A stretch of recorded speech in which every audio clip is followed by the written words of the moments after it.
The WIA has pleasure in bringing to you this audio-visual presentation of selected QSL cards from the WIA National QSL Collection. In Australia, the Wireless Telegraphy Act of 1905 had set out the regulations for the transmission and reception of telegraphic messages without a continuous metallic connection between the transmitter and the receiver. The words are set down in the Act. Penalties were tough: £500 or 5 years imprisonment, with or without hard labour. A list of experimenters' calls was published in 1914. The term amateur radio was to come much later. These calls were either 3 or 4 letter calls, all of which started with the letter X for experimental. Here is a license issued to an experimenter dated the 21st of January 1914. It was required of the licensee to provide a circuit of the equipment to be used, and here are the circuit diagrams. The top one is a circuit of a transmitter with a spark gap. Bearing in mind the complexity of today's electronic devices, these diagrams seem to us incredibly simple. Here is one of the WIA collection's earliest QSLs, the call sign being handwritten. It is dated the 20th of May 1921 and was sent from Illinois, USA.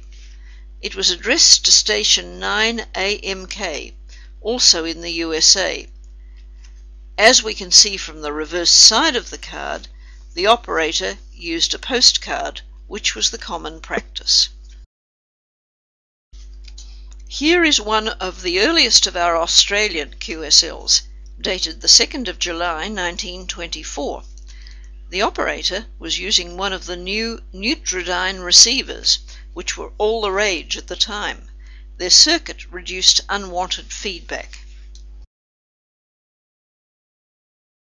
And this QSL, 3CN from New Jersey, is no doubt one of the earliest QSLs, showing a printed or rubber-stamped call sign on a postcard. It is dated 9 October 1921 and is addressed to 3BFU, also of New Jersey. The operator has printed that he was using a kilowatt rotary spark gap transmitter, actually banned about this time, and a regenerative receiver with one stage of audio. His call letters are a little difficult to see, but they are printed in the middle of the card. One of the advertisements for spark transmitters at this time. Most of us will be aware of possibly the most significant event in the field of amateur radio communication. That is, the two-way radio contact between Léon Deloy of France, F8AB, and Fred Schnell and John Reinhardt's 1XAM on the night of November the 27th, 1923. This was the first transatlantic QSO by amateur stations, and it opened up the world to long-distance communication. Our collection is indeed very fortunate to possess one of Deloy's own QSL cards signed by him for a QSO with the famous English experimenter WEF Bill Corsham, G2UV, only a few months after that historic event. Deloy's name and address are clearly seen on the top right-hand side of the card.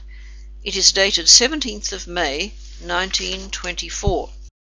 As if this were not enough, the collection has both a signed QSL of Bill Corsham's and one from Reinhardt's himself, 1XAM/1QP. These extremely valuable cards were donated to the collection by Mr. John D. Hayes, G3BDQ. Unfortunately, due to the passage of time, Reinhardt's signature is barely decipherable, but the description of his equipment is still fairly legible. The QSL is addressed to Bill Corsham, G2UV, and here are two of Bill's QSLs. This second QSL is interesting in that Bill Corsham claimed it to be the first printed QSL in Europe.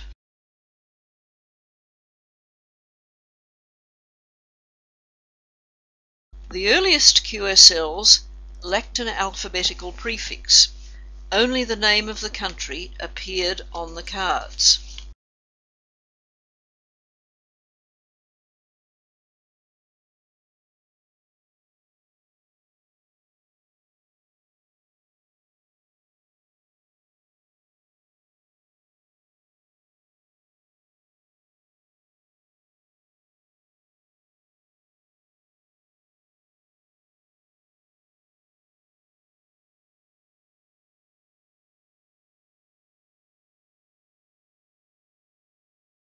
In the very early days of amateur radio, before the First World War, the distances over which signals could be sent were very small indeed, just a few miles.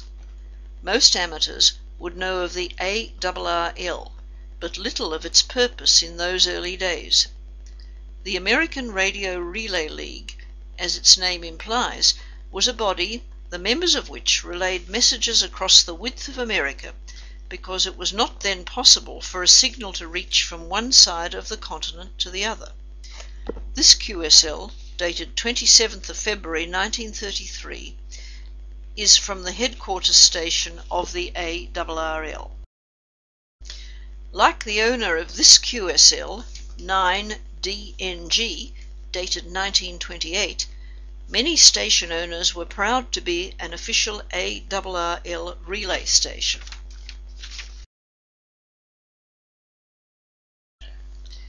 In 1925, certain letters were officially allocated to countries. These became the first prefixes of a call sign and represented the first letter of the name of the country.